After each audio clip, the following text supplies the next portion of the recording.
In this guide, I'm going to show you how to recover Google Play Store on Android. This is Aiden from JustPause, and before we get into this guide, make sure to like the video and subscribe to the channel with all notifications on. It really does help with the channel, and it lets us know that you want more content like this, so we greatly appreciate it. If at any point throughout this guide you did have any questions, just ask them down in the comment section below, and we can help you out further. I'm going to be doing my best to reply to every single comment down there. First things first, swipe up to open up the app drawer, and you want to search for Google Play Store. If you find it, just go ahead and press and hold on it and select Add to Home again, and that'll bring it back to your home screen. If it doesn't pop up in search, go ahead and select the little settings gear. Go to your settings and open up your app settings.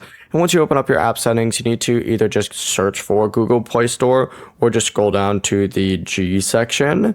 But open up the Google Play Store settings, and then if you see an enable button down in the very bottom, tap it and turn the app back on, and then just return to the app drawer, search for Google Play Store again, and then add it to your home, and it should work. Before you do leave, make sure to like the video and subscribe to the channel with all notifications on. It really does help with the channel, and it lets us know that you want more content like this. We'd greatly appreciate it. And if at any point throughout this guide you did have any questions, just ask them down in the comment section below, and we can help you out further. I'm going to be doing my best to reply to every single comment down there. Peace.